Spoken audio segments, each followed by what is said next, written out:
Bom dia a todos, que a paz de nosso Senhor e Salvador Jesus Cristo esteja contigo, meu irmão e minha irmã. A mensagem de hoje tem como título, Milagres no dia a dia. Mas você sabe o que é um milagre? Nós estamos acostumados a diferentes definições. Por exemplo, como será um milagre se conseguirmos pagar as nossas contas neste mês? Passei na prova, isso parece um milagre. Mas nenhuma dessas definições sequer se aproxima da verdade sobre o que de fato é um milagre, que constitui um evento sobrenatural, uma intervenção de Deus no universo natural, uma realização poderosa que não podemos reproduzir por nós mesmos e que só pode ser gerada pelo poder de Deus. Milagres são acontecimentos do dia a dia para que o povo que anda sob a luz de Deus. De Gênesis a Apocalipse, a Bíblia está cheia de milagres. Muitos desses eventos não apenas mudaram a vida de um homem ou de uma mulher, como também alteraram a vida de famílias inteiras e até mesmo o curso da história. Quando declaramos que vivemos com base na palavra de Deus, estamos dizendo que nos baseamos em uma história e uma tradição de maravilhosos milagres, em relatos sobre o poder sobrenatural de Deus para intervir, resgatar, prover, salvar, curar e libertar. Deus abençoa e provê para seus filhos por meio de milagres. O Senhor também usa os milagres para executar o seu juízo contra os inimigos e para fazer valer o seu plano e os seus propósitos na terra. Se você está planejando obedecer ao chamado de Deus para começar a viver em meio a milagres, comece a ler as Escrituras e a perceber a mão de Deus em ação.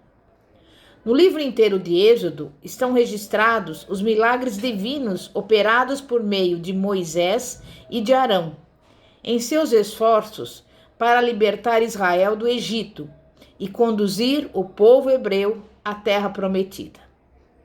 No capítulo 6 de Josué é narrada a queda das muralhas de Jericó. No livro de 1 Reis, capítulos 17 e 18, vemos alguns dos milagres realizados pelo profeta Elias. Ele profetizou uma seca em Israel e a chuva cessou de imediato.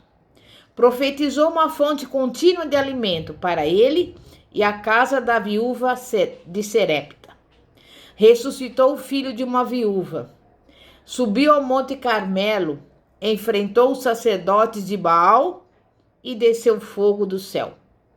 Em 2 Reis, capítulo 6, Eliseu e o seu servo Geazi estavam cercados por todos os lados pelo cruel exército sírio. Ele orou e, em seguida, Deus abriu os olhos do seu servo e esse enxergou os exércitos celestiais que estavam à sua volta. Em 2 Reis 6, versículos 4 a 7, um dos servos de Eliseu usava um machado emprestado, quando a parte de ferro do machado escapou da haste de madeira e afundou no rio Jordão. Ele recorreu ao profeta e Eliseu apenas jogou um galho na água e ordenou que o ferro do machado flutuasse na superfície. A seguir, pediu ao servo que simplesmente o pegasse. Entre os muitos milagres realizados por Jesus, podemos citar a transformação da água em vinho, a cura da sogra de Pedro, a cura de um leproso, a ressurreição de Lázaro, o andar sobre as águas, a restauração de uma orelha cortada, entre muitos. No Novo Testamento, Pedro ora a Deus e ressuscita uma mulher chamada Dorcas. Temos também a cura por meio dos lenços de Paulo. Paulo ora e Deus ressuscita um homem. Há também os milagres na ilha de Malta. Deus operou sinais, prodígios e maravilhas por intermédio de quase todos os heróis da Bíblia.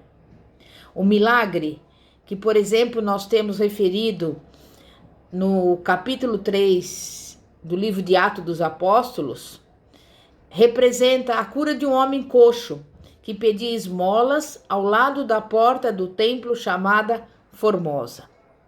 Pedro e João estavam cuidando das suas tarefas cotidianas, como sempre faziam. No entanto, foi-lhes dada a oportunidade de agir em favor de um milagre. Os apóstolos, certamente, já tinham visto muitas vezes aquele homem mendigando à porta do templo. A primeira reação de Pedro e João poderia ter sido a de continuar o seu caminho, mas Deus queria interromper a rotina deles para realizar algo extraordinário.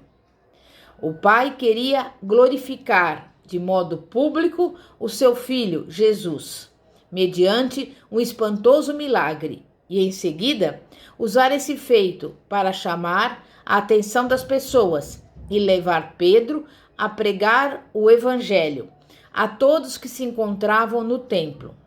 E veja só o resultado. Mas muitos dos que tinham ouvido a mensagem creram, chegando o número dos homens que creram a perto de 5.000. Atos capítulo 4, versículo 4. As Escrituras deixam claro que continua sendo da vontade e do agrado de Deus operar milagres por meio de cada cristão hoje também. Na grande comissão, Jesus declarou de modo claro que sinais acompanhariam todos os que crescem, e não somente os apóstolos, pastores ou aqueles que pregam num púlpito. Agora que você já sabe o que são milagres, vamos tentar compreender por que Deus opera milagres.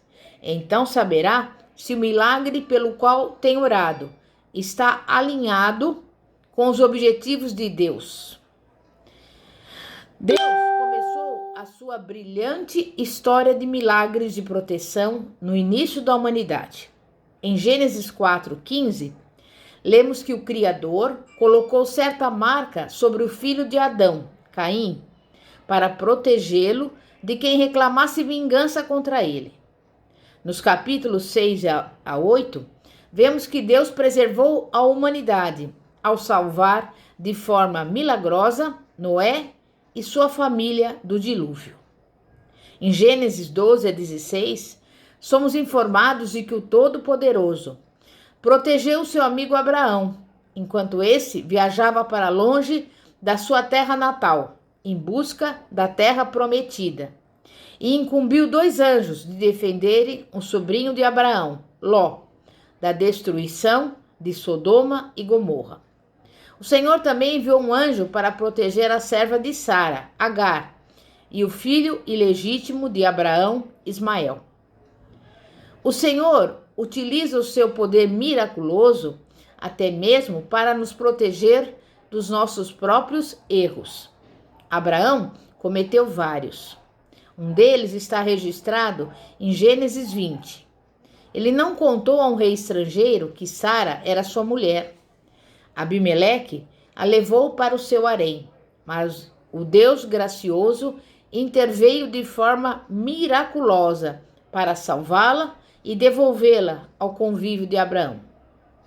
Os milagres de proteção mais dramáticos que estão registrados no Antigo Testamento são aqueles relativos à libertação de Israel da sua servidão no Egito.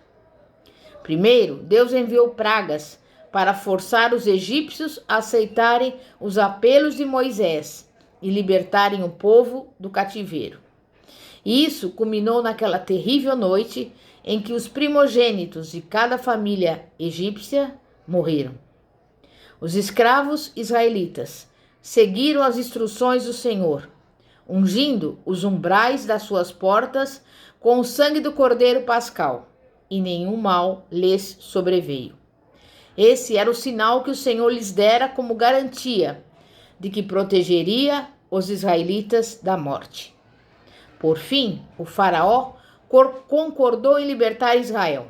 Contudo, Depois de tomar essa decisão, mudou de ideia e conduziu o seu exército à caça dos israelitas, enquanto esses estavam acampados às margens do Mar Vermelho, apavorados com a ideia de se afogarem nas profundezas do mar, ou serem capturados e mortos pelo exército egípcio.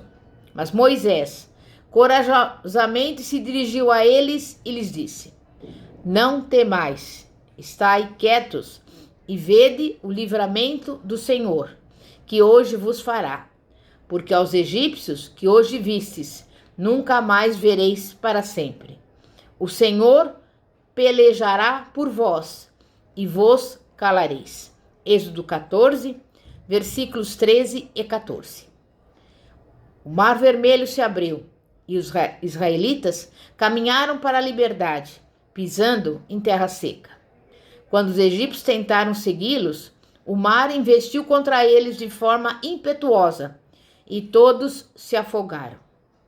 Este é um poderoso exemplo de como Deus usa um milagre a fim de proteger o seu povo.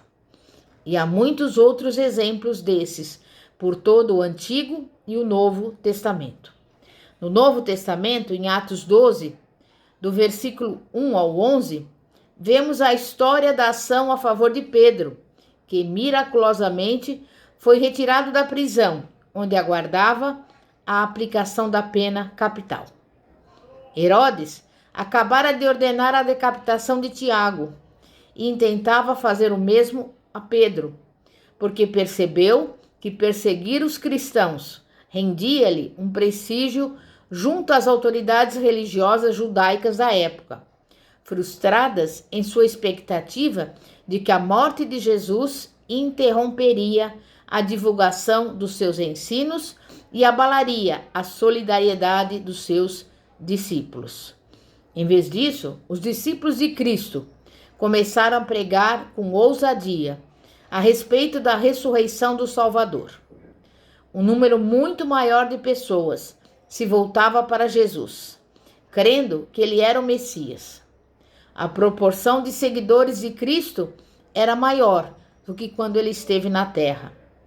Muitos sacerdotes e fariseus não estavam satisfeitos com isso, e quando pediam ao governo romano que executasse algum dos apóstolos, todos eram favoráveis. Por isso, Herodes colocou os olhos em Pedro, mandando prendê-lo com a intenção de matá-lo. Na noite anterior ao seu julgamento, Pedro logo caiu no sono em sua cela na prisão.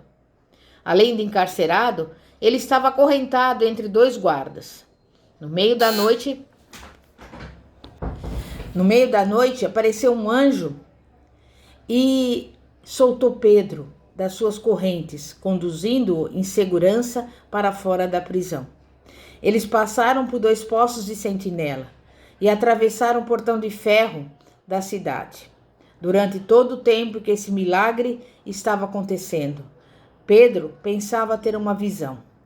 Quando caiu em si, entendeu que Deus enviara um anjo para resgatá-lo da morte das mãos de Herodes. É provável que você possa relatar ao menos uma situação na qual Deus tenha livrado do mal você ou algum conhecido de um perigo iminente.